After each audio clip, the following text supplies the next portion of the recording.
Hello student, welcome back to my channel. मेरा नाम है गिरीश चंद्रा।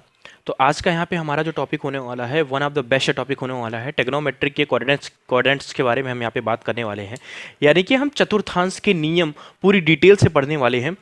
इस पर्टिकुलर टॉपिक को ऐड ऑन करने का रीज़न ये है कि बहुत सारे एग्जाम ऐसे होते हैं जिसमें आपसे डायरेक्ट इसके फार्मूले पूछ लिए जाते हैं या क्वेश्चन पूछ जाते हैं जिसमें आपको ये फार्मूले यूज़ होते हैं। तो बच्चे क्या करते हैं, बहुत सारे स्टूडेंट करते क्या, उन्हें रट लेते हैं। कभी माइनस प्लस की गलती से उनका पूरा का पूरा जो क्वेश्चन होता है उसका आंसर ही पूरा डिफरेंट हो जाता है, जिससे उनके मार्क्स कट जाते हैं।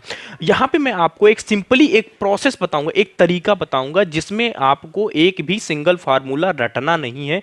110% आपको गारंटी देता हूं, आप किसी भी क्वाड्रेंट का कोई भी, आप कितने भी फार्मूले इस जो मैं मेथड बताऊंगा उससे आप निकाल सकते हो। पुराना ही मेथड है, मेरा कोई अपना स्पेशल मेथड नहीं है, बट जो बेसिक है अगर उसी को हम पकड़ के रखें तो ये बहुत ही इजीली तरीके से आप यहाँ से समझ सकते हो। तो चलिए हम फटाफट अंदाज में, वीडियो को डिले ना करते हुए फटाफट अंदाज में पहले ये समझते हैं टेक्नोमेट्रिक पिलर्स कितने कितने होते हैं। हम मुझे यहाँ पे बताने की जरूरत नहीं है, जो टेक्नोमेट्रिक पिलर्स होते हैं सबको पता होता है। 6 होते हैं, sine theta, cos theta, tan theta and cot theta and sec theta and cosec theta.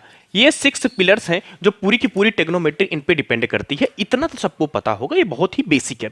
अब मुझे बात ये कि चतुर्थांश पढ़ने की जरूरत क्या है, चतुर्थांश में हमें ऐसा क्या देखने को मिलेगा। ये जो टेक्नोमेट्रिक क्वाड्रेंट हम पढ़ने वाले हैं, यानी कि चतुर्थांश के जो नियम पढ़ने वाले हैं, कैसे कैसे एप्लीकेबल होता है, उसके क्या फायदे हैं या कितने चतुर्थांश होते हैं। सबसे सिंपल सी बात करते हैं, अगर मैं एक रफली आपको आइडिया दूं तो कुछ इस तरीके का हमारा चतुर्थांश होता है। यहाँ पे सब आप जानते हो पॉजिटिव होता है, जो एक्स एक्सिस कहलाता है, एक्स एक्सिस का।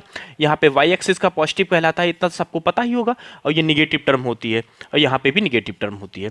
इतना तो बेसिक सा एक ग्राफ मैंने आपको बताया। बेसिक सा चतुर्थांश कुछ इस तरीके का दिखता है। अब आप बात समझो, ये हमारा क्या होता है, ओरिजिन होता है। अगर हम इसके बात करें, कोऑर्डिनेट की बात करें तो 0,0 होता है, 0,0 होता है, इतना सबको पता होगा। ये सेंटर कहलाता है।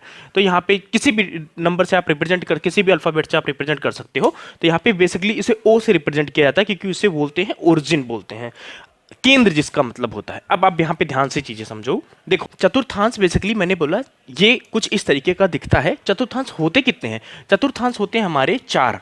जैसे हमारा पहला, ये हमारा आएगा चौथा, ये हमारा आएगा तीसरा, ये हमारा आएगा दूसरा, ये हमारा आएगा दूसरा। अब समझने वाली बात क्या है, कब हम जानेंगे कौन से चतुर्थांश में हमारा जो क्वेश्चन है, हमारा जो फार्मूला है लाई कर रहा है, ये समझने वाली बात है। अब आप चीज ध्यान से देखो, मैंने यहाँ पे आपको कहा 0 से स्टार्ट होता है और यहाँ पे टोटल 0 से स्टार्ट होता है। और ये जो है ये यहाँ पे टॉप वैल्यू, यानी कि अगर आप ट्रेवल करते हो इतने से लेके इतना तक, तो ये आपका कहलाता है 90। ये 90 होता है, समझने वाली बात है। 0 से स्टार्ट होगा, अगर आप ये इतना पूरा एंगल कवर करते हो तो 90 कहलाता है, इतना कवर करते हो तो आपका 80 कहलाता है, इतना कवर करते हो आपका 270, और इतना आप कवर करते हो फिर से उसी पॉइंट पे आ जाते हो 360। सिंपल सी बात अगर मैं आपको एक समझाने की कोशिश करूं तो पहले मैं ये समझूंगा कि चतुर्थांश किस किस हिस्से में कितने कितने उसके क्या कहते हैं मार्जिन है, मतलब कितने कितने अपर लिमिट क्या है, अपर लिमिट क्या है, लोअर लिमिट क्या है। तो मैं पहली बात करता हूं फर्स्ट चतुर्थांश की। पहला चतुर्थांश तब होगा जब आपका जो एंगल होगा, जो कोण होगा, जो एंगल होगा वो 90 डिग्री से कम होगा। 90 डिग्री से अगर आपका एंगल कम होगा तो ये पहले चतुर्थांश में होगा, यानी कि मैक्सिमम आपका 89.99 ही जाना चाहिए, यानी कि कुछ ऐसा ही होना चाहिए। अब समझने वाली बात ये है, तो 90 डिग्री से कौन कौन से एंगल होंगे अगर हम समझें ये पे, तो जैसे आपका आ गया 30 आ गया, 45 आ गया, 60 आ गया, ऐसे समथिंग समथिंग जो भी एंगल्स होंगे वो पहले चतुर्थांश में कहलाएंगे।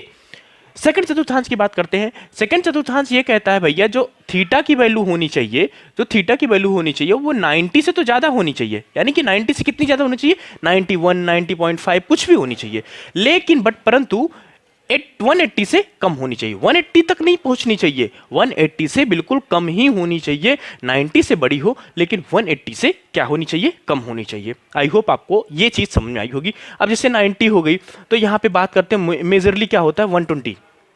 120 तो क्या है, 120 180 से कम है, लेकिन 90 से क्या है, बड़ा है। तो मतलब कुछ इस तरीके का जब एंगल बनेगा तो ये यहाँ पे चीजें कहलाएंगी। आई थिंक आपको दूसरा चतुर्थांश अच्छे से समझ में आया यहाँ पे मैंने जो चीज़ें बताई हैं। तृतीय चतुर्थांश की बात करते हैं, बिल्कुल एकदम हिंदी में समझाने वाला हूँ, बिल्कुल एकदम शुद्ध देसी लैंग्वेज में तृतीय चतुर्थांश की बात करते हैं। तृतीय चतुर्थांश तब आएगा जब आपकी जो एंगल होगी 180 से तो ज़्यादा होगी, यानी कि मैं यहाँ पे देखो क्या कह रहा हूँ, थीटा की वैल्यू 180 से ज़्यादा होगी लेकिन 270 से कम होगी। 180 से तो ज़्यादा होगी लेकिन 270 से कम होगी, यानी कि कितना 185, 186, 187 समथिंग इस तरीके का चीज़ें होने वाली हैं। अब बात करते हैं चतुर्थ चतुर्थांश की। चतुर्थ चतुर्थांश में वही सेम मैं कह रहा हूं, अगर जो थीटा की वैल्यू है लेस देन होगी हमारी 360 लेकिन ग्रेटर देन होगी हमारी 270 से बड़ी होगी लेकिन थीटा से 360 से क्या होगी, लेस होगी। आई होप आपको यहाँ पे मैंने अभी जो बेसिक मैंने यहाँ पे आपको बस ये समझाया किस चतुर्थांश में कौन कौन सी वैल्यूज होती हैं, किस चतुर्थांश की क्या क्या लिमिट है, क्या क्या उसकी अपर लिमिट है, क्या क्या उसकी लोअर लिमिट है, बस मैंने आपको यही समझाया है। इसका जो नेक्स्ट पार्ट होगा इसमें मैं आपको डिटेल से ये समझाऊंगा कि चतुर्थांश में ये जो पिलर्स होते हैं इनके फार्मूले कैसे कैसे हम बना सकते हैं, अपने माइंड में ही विद इन सेकेंड में आप फार्मूले बना सकते हो। बस आपको पहले सिंपल सा आपको ये लॉजिक बिल्कुल क्लियर होना चाहिए कि किस चतुर्थांश में थीटा की वैल्यू कितनी मैक्सिमम या कितनी मिनिमम हो सकती है, क्योंकि ये सबसे मेजर पॉइंट होता है। सबसे प्लस पहले पॉइंट बता रहा हूं आपको, क्योंकि जब तक आपको यही नहीं पता होगा आप चतुर्थांश के जो रूल्स हैं, जो अप्लीकेबल हैं, जो फार्मूले बनाने के तरीके हैं वो आप नहीं सीख पाओगे। तो सबसे पहले आप इसे बहुत ही अच्छे से समझ लो, बहुत अच्छे से रिवीजन कर लो। ये बहुत ही बेसिक्स पॉइंट थे जो मैंने आपको यहाँ पे बताए हैं।